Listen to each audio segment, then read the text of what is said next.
વ્યાજના ચક્રવ્યૂહમાં ફસાયેલી મહિલાએ ફિનાઇલ ગટગટાવી જઈ આપઘાતનો પ્રયાસ કર્યાનો મામલો સામે આવ્યો ત્યારે સામા તરફથી એટલે કે આરોપી સહુકારે પોતાના વકીલના માધ્યમથી આજે પત્રકાર પરિષદ યોજી પોતાની વાત મીડિયા સમક્ષ રજૂ કરી। આરોપી સાહુકાર સુનિલભાઈ દેસાઈનું માનીએ તો તેઓ સહકાર એસોસિએશનના પ્રેસિડેન્ટ છે અને ધીરધારનું લાયસન્સ છે। તેઓએ ગીતાબેને જે નાણાં લીધા હતા તે નિયમ મુજબ ચેક દ્વારા આપવામાં આવ્યા હતા। આ સાથે તેમની પાસે આપેલ રૂપિયાના તમામ લખાણો છે। ધિરાણ લેનાર મહિલાએ આજ સુધી એક પણ રૂપિયો વ્યાજ આપ્યું નથી, ત્યારે વ્યાજ સહિતની રકમ પરત મેળવવા સાહુકારે કોર્ટમાં 2024માં દાવો કરતા મહિલાએ પ્રેશર બનાવવા ફિનાઇલ પીવાનું તરકટ રચ્યાનો આક્ષેપ કર્યા હતા। મહિલા દ્વારા ગંભીર આક્ષેપ કરી સાહુકાર વિરુદ્ધ પોલીસમાં અરજી કરતા સાહુકારે સ્વ બચાવમાં આગોતરા જામીન મેળવ્યા અને પોતાનો વાસ્તવિક પક્ષ રજૂ કરવા આ પત્રકાર પરિષદ બોલાવી હતી। જે રીતે ફિનાઇલ પીને તમારા પર આક્ષેપ કરેલા કે આ રીતે મોટી રકમ શું ઘટના છે અને શું કહેવાનું? ગીતાબેન કલ્પેશભાઈ સોલંકી, જેમણે 2017માં અમારી પાસેથી વ્યાજે નાણાં લેવાનું ચાલુ કર્યું હતું અને 2023 સુધીમાં લગભગ 1.25 લાખ રૂપિયા જેટલો ઉપાડ કરેલો। એ ઉપાડ કર્યા પછી કોઈ વ્યાજ તેમણે ચૂકવેલું ન હતું, તેમ છતાં પણ અમને તેમને ચલાવી રાખ્યું।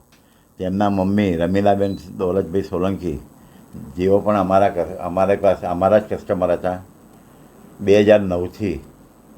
અગાઉ તેમને મીડિયામાં એવું આપ્યું છે નિવેદન કે 20 વર્ષથી અમે પૈસા લેતા હતા, પણ ખરેખર 2009થી જ એમની લેવડ દેવડ અમારી જોડે ચાલુ થયેલી। દાદા, કેટલી રકમ હતી અને શું કઈ રીતે? રમીલાબેનને જે મીડિયામાં એમના દીકરીના દીકરાએ જે નિવેદન આપ્યું કે અમે 2 લાખ જ લીધેલા, પણ હકીકતમાં 18,50,000નું મારી પાસે નોટરાઇઝ લખાણ છે અને આ તમામ પેમેન્ટ અમારા સરકારી નાણાં ધીરધાર પત્રકમાં સહીઓ કરીને લીધેલા છે અને પેમેન્ટ બધું બાય ચેક આપેલું છે। અમે કોઈ એક પણ રૂપિયો રોકડો આપ્યો નથી। તમને કેટલું પેમેન્ટ લેવાનું છે અને કેટલા ટકા વ્યાજ છે? એક વાર્ષિક 21% પ્રમાણે અમે ધિરાણ કરેલું। અને કેટલું ટોટલ પેમેન્ટ? કોનું? બેન જોડે લેવાનું? ગીતાબેન જોડે ટોટલ 2,56,000ની આસપાસ વ્યાજ સાથે। તમે લાયસન્સ? અને અમે એમની વ્યાજની ગણતરી 2,17,000 2017થી 2024 સુધી અત્યાર સુધી એમને કેટલું વ્યાજ કે તમારી મૂડી કાંઈ કોઈ આપ્યું નથી, બધું જ બાકી છે, બધું જ બાકી છે। એમના દ્વારા હજુ તમને એક પણ રૂપિયો આપવામાં નથી આવ્યો।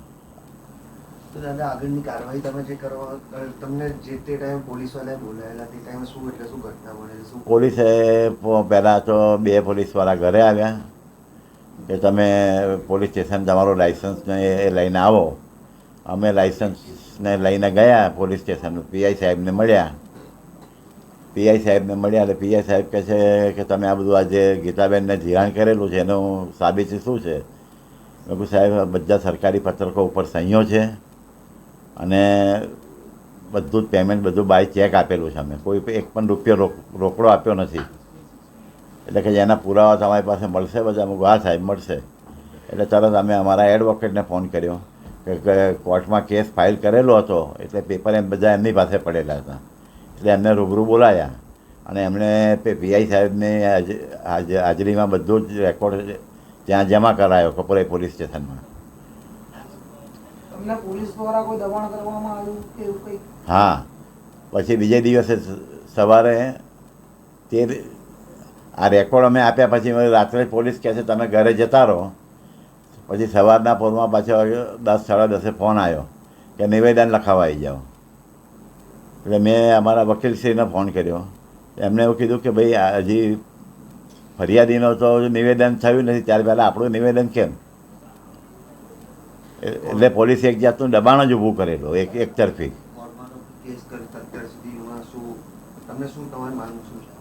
અમે અમારા પૈસાની જ માંગણી છે, બીજી કોઈ માંગણી નથી। અને કોર્ટમાં અમે જ્યારે એપ્રિલમાં દાવો દાખલ થયો સિવિલ સૂટ ત્યારથી અત્યાર સુધી ગીતાબેન એક પણ વખત ત્યાં હાજર થયા નથી દાવાનો જવાબ આપ્યો. તેમના દ્વારા તમારી પર કોઈ કેસ કરવામાં આવ્યો તે એવું કોઈ? આ બસ આ ખોટું ફિનાઇલ પીને અમારી પર દબાણ ઊભું કર્યું. અને એ બીજે દિવસથી મારા દીકરાની ઉપર ત્રાહી કિસમોના ઘણા ફોન આવ્યા દબાણ કરવા માટે કે આમ કરી લઈશું તેમ કરી લઈશું ને તમે કેસ પાછો ખેંચી લો ને. કોઈ એક જણાવશો કે શું કહેવામાં આવ્યું? હે, વ્યક્તિ દ્વારા શું કહેવામાં આવ્યું તમને? બસ કે કેસ પાછા ખેંચી લો. શું નામ તમારો પરિચય? સુનિલભાઈ દેસાઈ. જે ઘટના હતી શું કહેવા માંગશો, કઈ રીતે? મારા અસીલે જે પ્રમાણે મને જાણ કરી હતી એ પ્રમાણે 2017માં મારા અસીલે નાણાં એમને આપવાનું ચાલુ કર્યું હતું અને નાણાં આપ્યાના તમામ પત્રકો નાણાં લેતી વખતે જે સરકારી પરવાના ઉપર જે લાઇસન્સ ઉપર પત્રકો ઉપર જે સિગ્નેચર થાય છે એ સિગ્નેચર તમામ કરાવેલી. એ કરાવ્યા પછી તમામ ધિરાણ થયેલું છે અને મારા અસીલે બધા નાણાં ચેકથી આપ્યા છે. ચેકથી આપ્યા પછી નાણાંમાં જ્યારે કોઈ પણ વ્યાજ ચૂકવવામાં નહોતું આવતું એટલે મારા અસીલે જાણ કરેલી કે ભાઈ આપણે રિકવરી માટેના કેસો ફાઇલ કરવાના છે. જેથી એપ્રિલ 2024માં અમે લોકોએ કેસો ફાઇલ કર્યા છે. ફાઇલ થયા બાદ એમને નોટિસ મળી છે સામાવાળા વ્યક્તિઓને નોટિસ મળ્યા બાદ આજ દિન સુધી કોર્ટમાં હાજર રહ્યા નથી કે કોઈ એમનો ડિફેન્સ આપેલો નથી કે કોઈ જવાબ આપેલો નથી કે કોઈ વધારે વ્યાજ લઈએ છે તેવા કોઈ પુરાવા આપેલા નથી. તેમ છતાં જ્યારે 9મી તારીખે ફિનાઇલ પીવાના ન્યૂઝ મળ્યા અને મારા અસીલને પોલીસ સ્ટેશનમાંથી ફોન આવ્યો તે સમયે પણ અમે તમામ પુરાવાઓ પોલીસ રૂબરૂમાં જમા કરાવ્યા. લાઇસન્સ છે, અમારા સિવિલ દાવાની કોપી છે, અમારા જે પુરાવા કોર્ટમાં રજૂ કરેલા તે છે. આ તમામ વસ્તુ કન્સર્ન પોલીસ સ્ટેશનમાં અમે લોકોએ સબમિટ કરાવી છે. તેમ છતાં બીજે દિવસે પોલીસ પરથી મારા અસીલને પ્રેશર આપવામાં આવતું હતું કે વોટ એવર જે પણ છે મારા અસીલે જે પ્રમાણે મને જાણ કરી દીધી પ્રમાણે. અને ત્યારબાદ મારા અસીલે મને કીધેલું કે ભાઈ આપણે આગોતરા જામીન ફાઇલ કરવા છે. જેથી અમે આગોતરા જામીનની અરજી ફાઇલ કરી હતી. ત્યારબાદ પોલીસનો અભિપ્રાય આપ્યો અને અભિપ્રાયમાં એવું જાણવા મળ્યું હતું કે ભાઈ 11 તારીખે જે આ લેડીઝે દવા પીધી હતી તેમને ડિસ્ચાર્જ મળી ગયું છે અને 11 તારીખથી 25 તારીખ સુધીમાં પોલીસે વારંવાર એ અરજદારને ફોન કર્યા પણ એ દરમિયાન સુધીમાં કોઈ નિવેદન આપવા એ લેડીઝ આવી નથી. કેટલાનો દાવો કરેલો છે આમાં?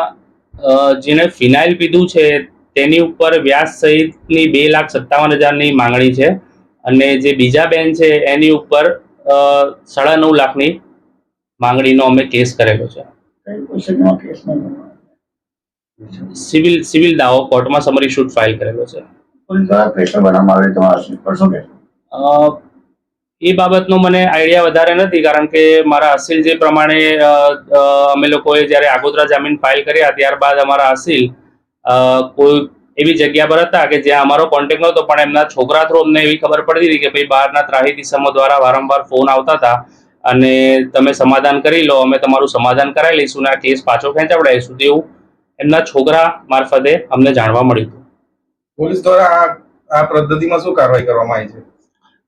અમે જ્યારે આગોતરા જામીન ફાઇલ કર્યા તે સમયે જે અભિપ્રાય આવ્યો તેમાં તો અમને એવું જાણવા મળ્યું કે ભાઈ વારંવાર પોલીસના અધિકારીઓ જવાબ લેવા માટે એમના ઘરે જતા હતા જે દવા પીનાર વ્યક્તિ હતું પણ એ મળી આવતા નહોતા. એમનું ઘર લોક હતું. એમને વારંવાર ફોન કર્યા પણ એ નિવેદન આપવા માટે આવતા નહોતા. એટલે એમણે પોલીસ રૂબરૂમાં જે અમે વધારે વ્યાજ લઈએ છીએ તે બાબતનો કોઈ પુરાવો આજ દિન સુધી પોલીસ સ્ટેશનમાં રજૂ કરેલ નથી.